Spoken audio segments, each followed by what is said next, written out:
자, 우리가 지금 요한복음 17장을 보고 있습니다. 요한복음 17장은 예수님께서 잡혀가시기 직전에 하셨던 마지막 기도입니다. 그런데 이 기도는 겟세마네 동산에서 하신 기도와는 다른 내용입니다. 예수님께서는 이제 잡히시고 죽임을 당하시고 부활하시고 승천하실 그 미래를 앞두고 계십니다. 그 모든 과정에 이제는 제자들을 떠나셔야 했습니다. 그래서 남겨진 제자들을 위해서 하나님께 기도하고 계시는 겁니다. 제자들이 이러한 삶을 살게 해주시옵소서. 제자들이 이렇게 믿음 생활하게 하시옵소서. 제자들이 이렇게 자신들의 사명을 감당할 수 있도록 주여 도와주시옵소서. 이렇게 기도하시는 겁니다. 자, 이 기도의 제목들은 우리에게 있어서 굉장히 중요합니다. 왜냐하면 우리가 이렇게 살아야 하기 때문입니다. 1차적으로는 예수님의 이 기도는 예수님의 12 제자들과 또 그의 제자들을 위해서 하시는 기도입니다. 그런데 이 말씀은 오늘 이 시대를 살아가는 예수님의 제자인 우리가 반드시 명심하고 우리의 기도의 제목으로도 삼아야 되고, 우리가 하나님께서 나에게 주신 사명을 어떻게 감당해야 하는가, 그 자세를 우리 몸에 익히기 위해서 그렇게 기도해야 되는 내용입니다. 여러분들께서 이제 무언가를 배울 때, 운동을 배우거나 골프라든지 다른 스포츠라든지 그런 거를 배울 때 뭐가 굉장히 중요합니까? 기본기, 그렇죠? 그리고 어떤 동작을 할 때 내 몸을 어떻게 움직여야 되는지, 어떻게 자세를 가져야 되는지, 그게 굉장히 중요합니다. 저도 탁구와 수영과 이런 것들을 운동을 좀 배운 적이 있는데 너무 지겹도록 기초만 너무 오래 하는 거예요. 나는 어느 정도 자세를 잡았다고 하는데 그 가르치는 선생님이 볼 때에는 아직 멀었더라고요. 저는 수영을 저희 대학원 동기한테 배웠습니다. 이 친구가 UDT 출신이에요. 아주 이렇게 좋은 친구한테 수영장에 같이 가가지고 수영을 배웠는데 아주 그냥 군대식으로 힘들게 가르치더라고요. 우리 동생이에요. 그만하면 됐잖아. 나 다른 거 가르쳐줘. 근데 이 친구가 절대로 안 넘어가는 거예요. 형 안 돼. 더 해야 돼. 형은 더 안 돼. 다른 사람들 비해 형은 더, 제 운동신경이 좀 없거든요. 더 연습해야 돼. 그렇게 하면서 그렇게 기본기를 배웠습니다. 그거하고 비슷합니다. 하나님께서 우리에게 사명을 주셨어요. 우리가 이 땅을 살아가면서 하나님의 나라와 하나님의 영광과 하나님의 뜻, 항상 여러분들 머릿속에 기억하시길 바랍니다. 우리는 어찌됐든 하나님 나라, 하나님의 영광, 하나님의 뜻을 따라서 살아야 되고 위에서 살아야 되고, 그게 나의 전부입니다. 저와 다른 교회 있을 때 이제 고등부에서 대학부를 이제 올라가가지고 이제 찬양팀에 들어가는 아이들이 종종 있어요. 이제 한 100 몇십 명 되는 대학부인데, 그 찬양팀에 이제 새내기들이 들어오면은 기존에 있는 선배, 형, 누나들이 애들을 데리고 가서 맛있는 것도 먹이고 이렇게 하면서 뭘 하냐면은 세뇌를 시킵니다. 자, 이제부터 너는 우리 교회만 생각한다. 너의 모든 삶의 중심은 우리 교회다. 너는 지금부터 우리 찬양팀만 생각한다. 이렇게 세뇌를 시키더라고요. 우스갯소리로 하는 얘기인데, 근데 그거 굉장히 중요합니다.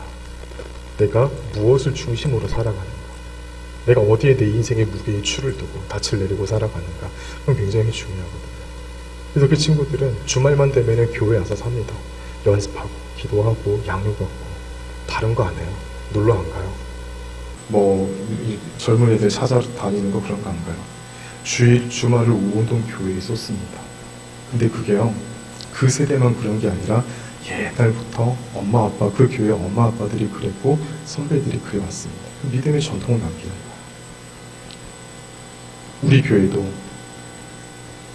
어떻게 교회를 섬기고, 장로님들, 권사님들, 집사님들 어떻게 교회 안에서 행동하고, 무슨 일이 있을 때 어떻게 움직이고, 어떻게 시간을 보내고, 그게 조금 더 활발해지고 그런 교회를 더욱더 풍성하게 만드는 그런 좋은 전통이 더욱더 일어나기를 간절히 소원합니다.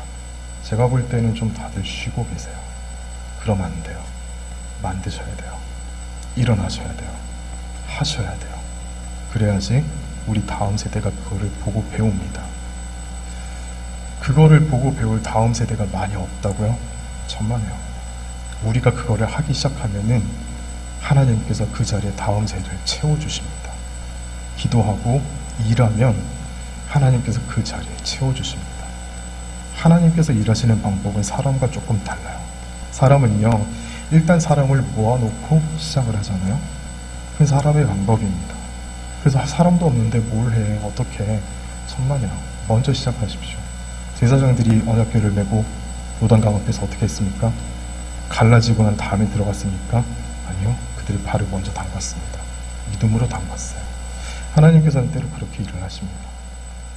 우리 교회의 다음 세대를 우리 같이 걱정을 하십시다.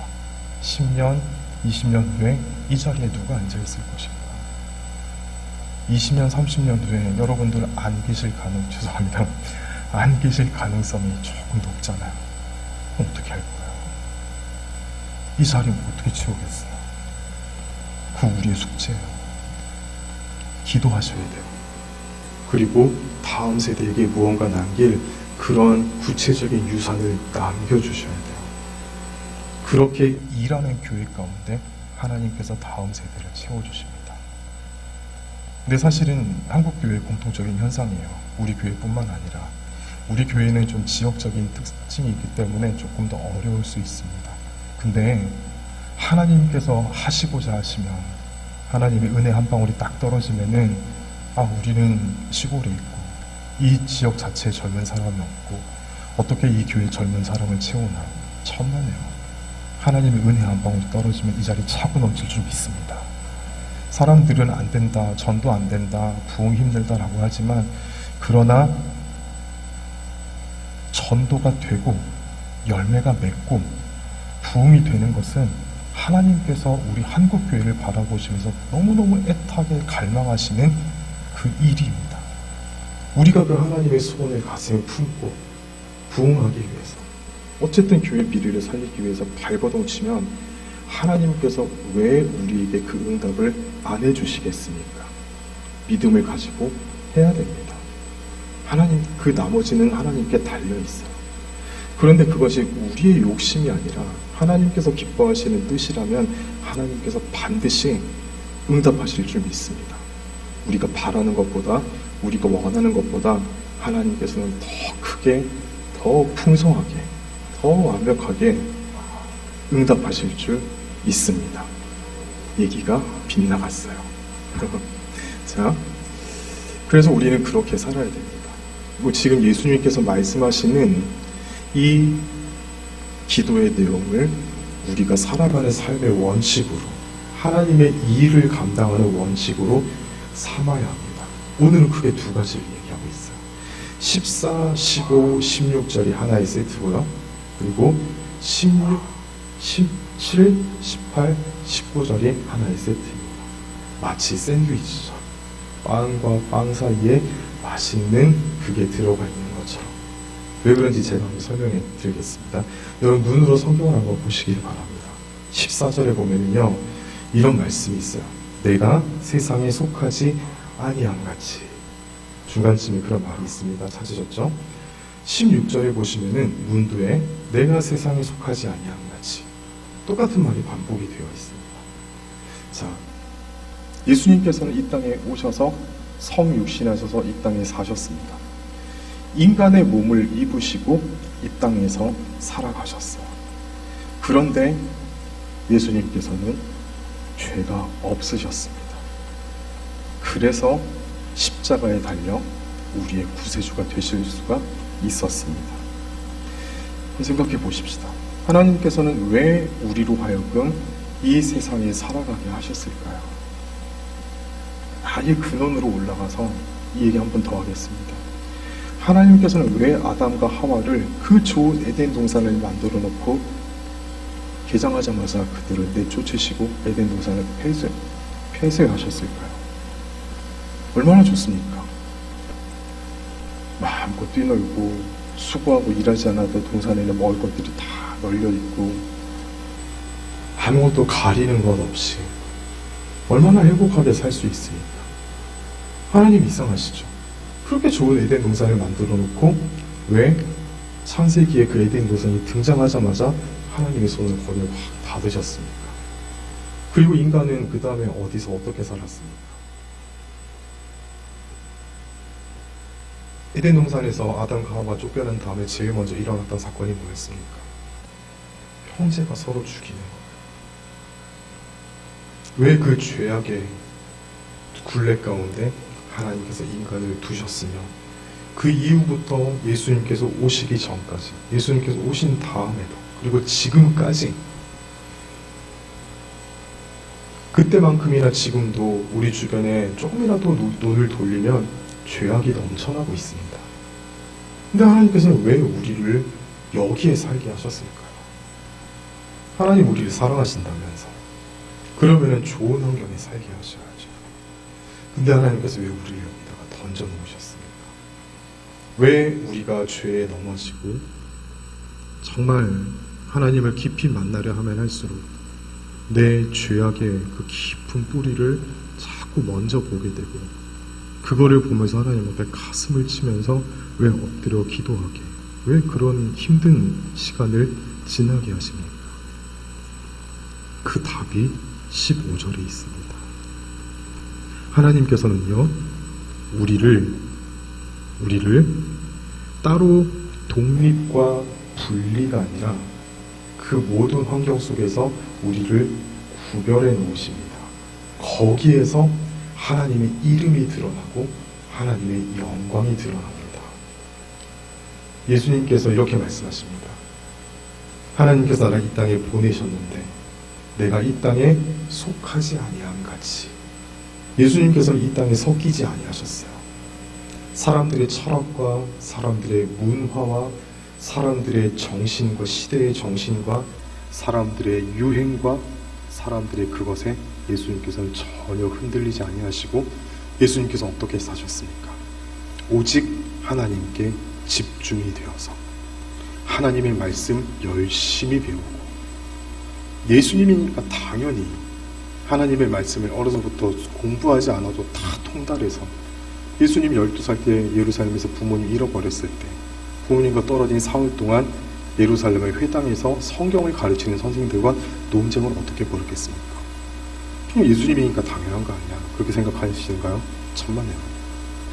예수님께서 어려서부터 성경에 그만큼 능통하셨다는 것은 시간을 들여서 성경을 배우고 암송하고 읽고 또 읽고 읽고 또 읽고 독서는요 다독의 지평, 다독의 바탕 가운데 정독의 지평이 열리는 겁니다. 다독의 바탕 가운데 속독력이 생기고 책을 또 이어서 어떤 책을 읽어야 되는지 그 다음에 어떤 책을 읽어야 되는지 다독과 정독의 그 밸런스 가운데 독서의 세계가 열리는 겁니다. 예수님께서 하나님의 말씀을 그렇게 대하셨어요.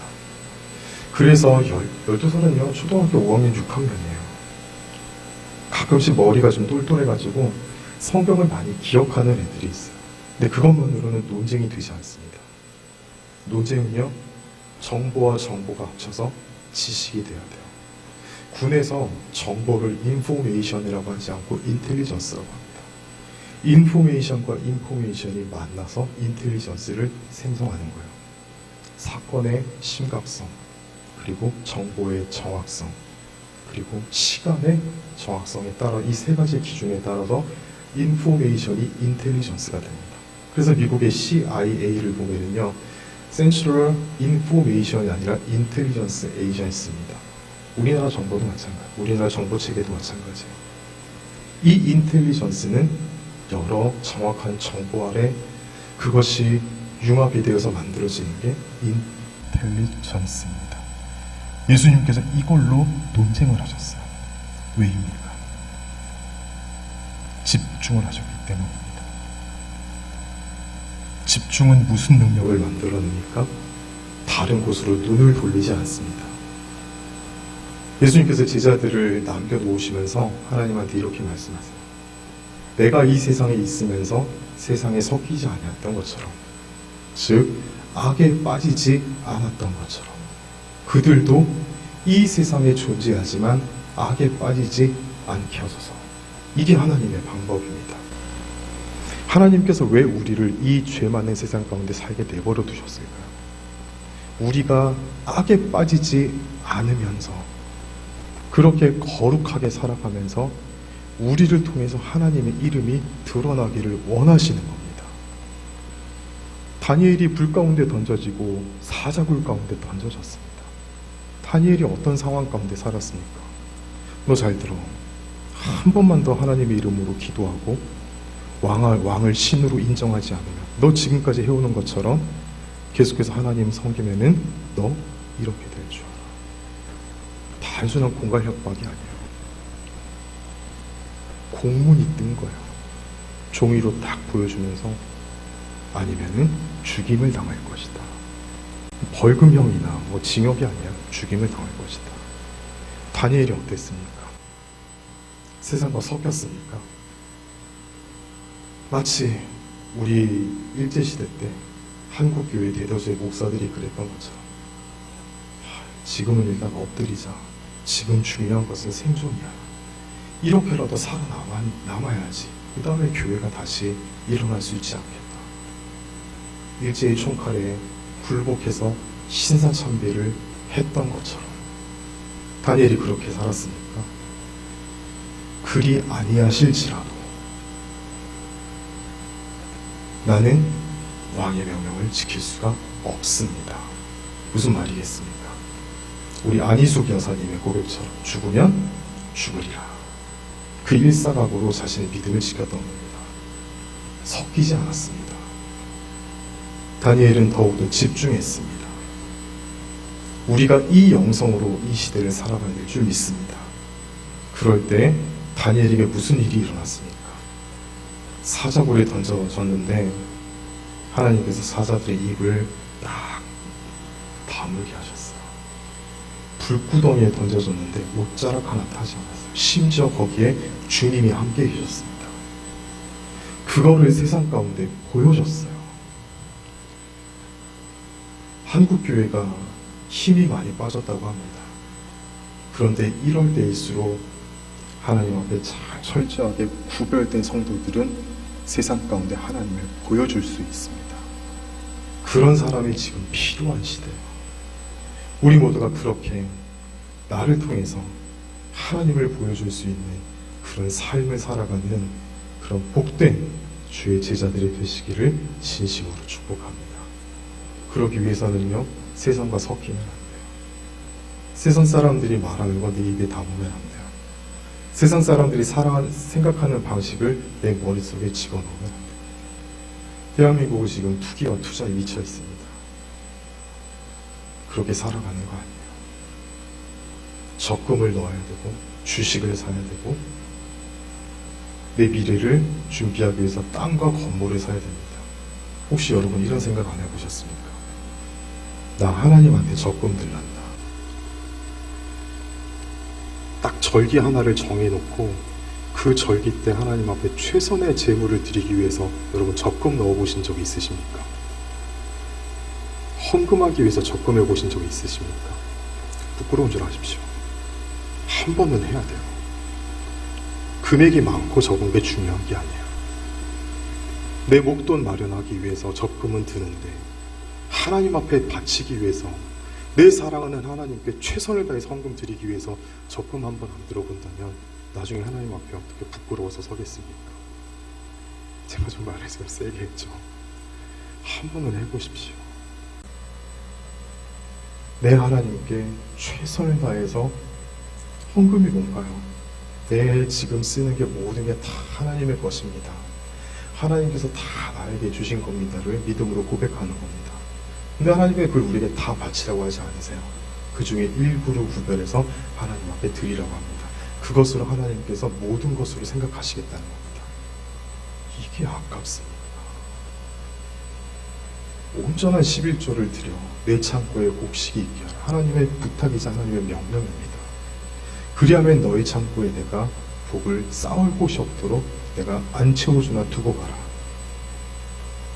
어려운 시기를 지날수록, 경제적으로 어려운 시대와 어려운 환경을 지날수록 더 최선을 다해서 헌금하시는 우리가 되시기를 축복합니다.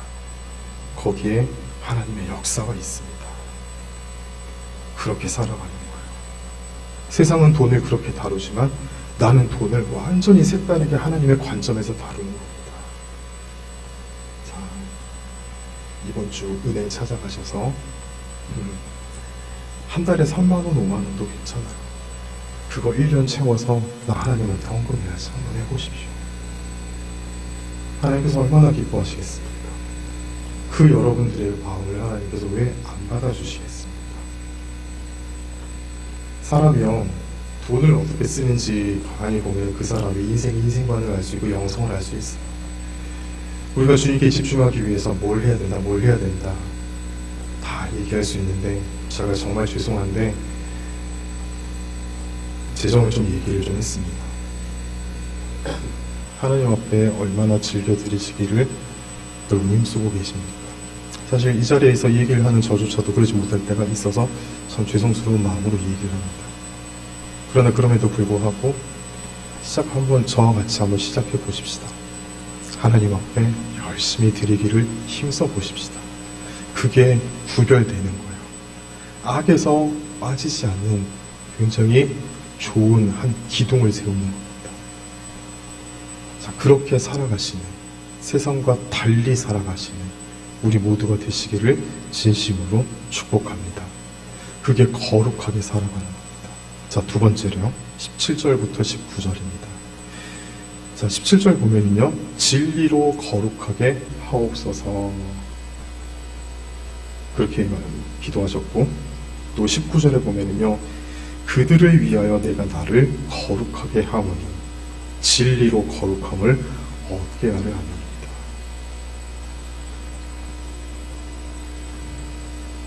19절에 보면 좀 이해가 안 되는 말이 있어요. 이해하기 좀 어려운 말이 있습니다. 그들을 위하여 내가 나를 거룩하게 하오니, 이거 좀 이해가 안 되죠. 예수님께서 우리를 위해서, 제자들을 위해서 자신을 거룩하게 하신다고 하셨습니다.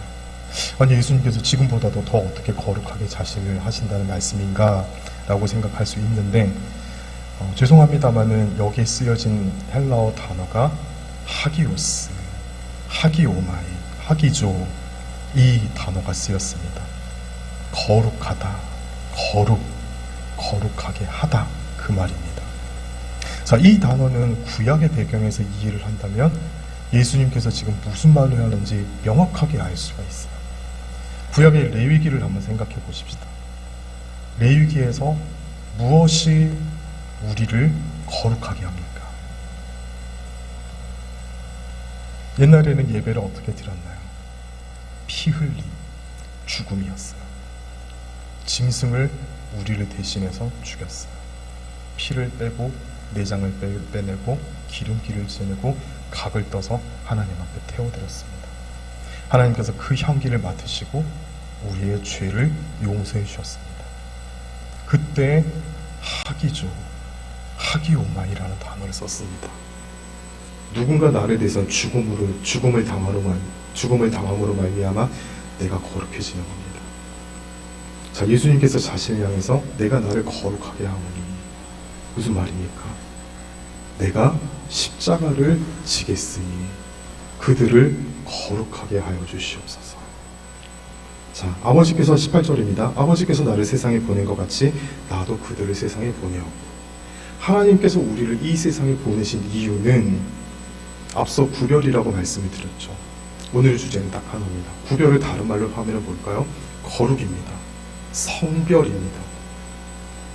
자, 우리가 어떻게 거룩하게 되겠습니까?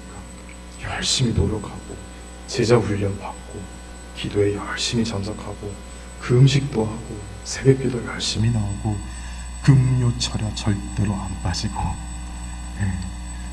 그렇게 하면은 우리가 거룩하게 될까요? 물론 거룩의 자리로 조금은 나갈 수가 있습니다. 근데 중요한 것은요, 거룩이라는 이 영적인 자질은 우리에게서 만들어질 수가 없는 겁니다. 여러분 경험해 보셨습니까? 내 노력과 내 훈련과 내 열심만으로, 거룩한 결단만으로 내가 거룩한 사람이 될 수가 있습니까? 하면 할수록 미궁에 빠집니다. 하면 할수록 실패만 합니다. 내 힘만으로 거룩한 사람이 되기 위해서 노력하면 할수록 허무함이 찾아옵니다. 왜입니까? 안 되니까요. 우리가 거룩한 사람이 되기 위해서는 어떻게 해야 합니까? 위에서부터 거룩의 능력이 나에게 부어져야 합니다. 거룩은 하나님이 가지고 계시는 속성입니다. 우리 인간에게는 거룩이라는 것은 없어요. 예수님께서 죽으심으로 말미암아 하나님과 우리와의 길을 여셨고 죽음의 권세를 예수님께서 이기시고 우리가 믿음으로 말미암아 예수님께서 승리하신 그 죽음의 권세를 짓밟고 승리하신 영광의 자리에 우리가 참여할 수 있고 성령의 동행하심과 성령의 부어지심으로 말미암아 우리는 하나님께서 가지고 계시는 거룩함이라는 영적인 속성을 부음받을 수가 있는 것입니다. 거룩은 하나님께서 가지신 능력이에요. 내가 흉내내고 싶어도 흉내조차 낼 수 없는 거예요. 거룩한 척 흉내내는 거 그거 다 가짜. 하나님께서 거룩의 능력을 부어주시면은 정말 0.00001도 안 되는 껍데기일 뿐입니다. 거룩의 능력이 부어지면 우리는 죄의 권세에서 이겨낼 수가 있습니다. 중독에서 자유할 수가 있습니다. 각종 이 디바이스 중독, 약물 중독, 알코올 중독, 음란한 것 중독, 사람 중독, 모든 중독에서 자유할 수 있는 능력이 거기에 있는 줄 믿습니다. 아무런 삶의 소망을 잃고 정말 아무런 목적도 없이 의미도 없이 마치 암세포처럼 의사들이 암세포를 그렇게 정의하더라고요. 목적도 없이 의미도 없이 자꾸자꾸 커져가는 시커먼 덩어리들. 그게 암이라고 하더라고요. 우리의 삶이 그렇게 되겠습니까? 내가 어디로 가는지 알아야 되지 않겠습니까?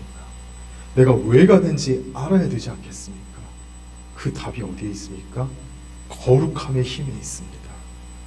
거룩의 영이 우리에게 부어지고 거룩의 능력이 우리에게 부어질 때 하나님은 우리의 인생을, 우리 앞에 있는 우리 앞길을 더욱더 선명하게 비추어 주실 줄 믿습니다. 죄가 싫어집니다. 예전에는 죄를 짓는 게 좀 좋았고 사람들하고 즐기는 게 좋았는데 이제 그게 나한테 의미가 없어집니다. 진리의 말씀을 듣고 거기에서 나에게 주시는 하나님의 음성을 듣는 게 너무너무 가슴이 떨리고 그 순간이 너무너무 좋습니다. 은혜가 임하는 자리는 어디든지 찾아가고 싶고 그 은혜 속에서 하나님 만나는 것이 무엇보다 바꿀 수가 없습니다. 아침마당 TV 보는 것보다 6시 내 고향 TV 보는 것보다 드라마 보는 것보다 하나님 말씀 듣는 게 너무너무 좋아지기 시작합니다. 그게 거룩의 시작입니다. 달라지는 거예요. 살아가는 방법이 달라지는 거예요. 이 은혜가 우리에게 부어주시기를 진심으로 축복합니다. 마지막으로요, 이 은혜는요 아무에게나 부어집니다. 예수 그리스도를 주로 고백하고 그를 믿는 주의 백성들에게 사모하는 마음으로 하나님 나에게 성령님을 통해서 거룩한 능력이 나에게 부어질 수 있도록 하나님 나에게 은혜를 주세요 라고 기도하면 그 기도는 아무에게나 응답이 됩니다. 하나님께서 기뻐하시는 기도의 제목을 올려드릴 때 하나님께서 얼마나 기뻐하시는지 모릅니다. 응답의 때가 언제인지는 모르지만 우리가 그렇게 기도하면 하나님께서 반드시 우리에게 100% 응답하실 줄 믿습니다. 저는 그거 경험 많이 했어요. 여러분도 그러셨을 거예요. 거룩함의 능력을 경험하고 나면은 우리의 기도가 달라져요. 하나님 나에게 이거 주세요, 저거 주세요. 그게 아니라 하나님의 그 뜻을 위해서 내가 따라갈 수 있도록 하나님 나를 다듬어 주세요. 하나님 내가 하나님께 쓰임 받을 수 있도록 하나님 나도 좀 불러주세요. 그 부름 받기 위해서 내가 하나님의 일을 해야 되는데 하나님의 일을 할 수 있는 능력을 내가 가질 수 있도록 하나님 나를 좀 도와주세요. 나에게 능력 주시고 권능 주시고 은사 주셔서 내가 주님의 아까 3가지 뭐라고 그랬습니까? 하나님의 나라, 하나님의 영광, 하나님의 뜻, 한 번 더 따라해 보실까요? 하나님의 나라, 하나님의 영광, 하나님의 뜻. 이게 우리 삶의 가장 중요한 기둥이에요. 그것을 따라 살 수 있도록 하나님 나를 좀 도와주세요. 주님의 일이 막 일어나는데 나는 거기에는 없고 저기 엉뚱한 데 가 있으면 얼마나 불쌍하고 비참한 인생입니까? 하나님의 일이 막 일어나고 있는데 주님, 내가 달란트 받은 사람 아니어도 좋으니 데나리온 받은 사람이라도 좋으니 나 그 자리에 있게만 해주세요. 저 기도 제목이에요. 하나님의 일이 일어나는데 그 옆에서 문지기라도 좋으니까 저 거기 있고 싶어요. 여러분들은 어떠십니까? 하나님께서는 여러분들의 인생 가운데 부흥을 일으켜 주실 것입니다. 은혜를 부어 주시리라 믿습니다. 우리 공동체와 가정 가운데 그렇게 놀라운 일을 하실 줄 믿습니다. 그러기 위해서는요, 우리가 구별되어야 돼요. 그러기 위해서는 거룩해야 돼요. 하나님 앞에 두 손 들고 하나님 앞에 기도해야 될 줄 믿습니다. 그렇게 기도하고 구할 때 하나님께서 반드시 우리에게 그 은혜를 부어주실 줄 믿습니다. 그래서 우리 나중에 하나님 앞에 섰을 때 하나님, 그때 우리나라에 그 일이 있었잖아요. 우리 교회에 그 일이 있었잖아요. 제가 거기 있었다니까요. 제가 거기서 하나님께서 하시는 일을 봤다니까요.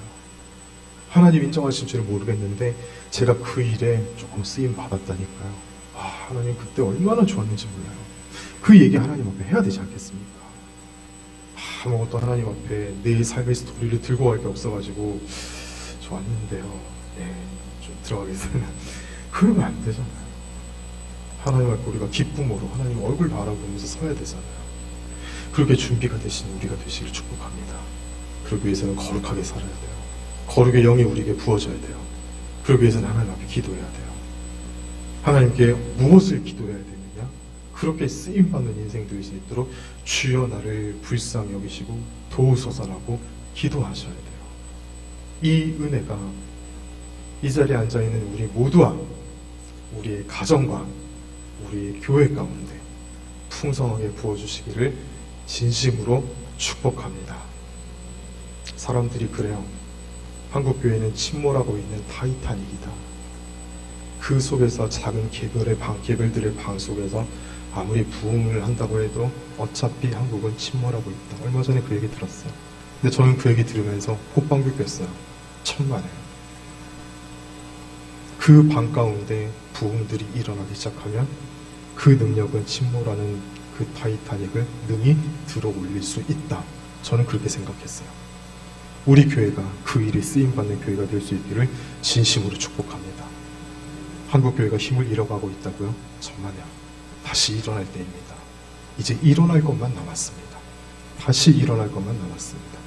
이전보다도 더 강력하게 정말 목숨 걸고 기도하는 기도의 용사들이 이제 다시 일어나 우리 민족만 살릴 뿐 아니라 북한 땅, 북한 형제 자매들도 우리가 품고 그들 살려야 되지 않겠습니까? 그들 누구의 손에 붙여야 됩니까? 내 손에 붙여야 되잖아요. 내 나라, 내 민족인데 거기까지 나아갈 수 있는 우리 교회가 될 수 있기를 진심으로 축복합니다. 그렇게 기도의 지경이 자꾸 깊어지고 넓어지는 우리가 될 수 있기를 진심으로 축복합니다. 기도하겠습니다.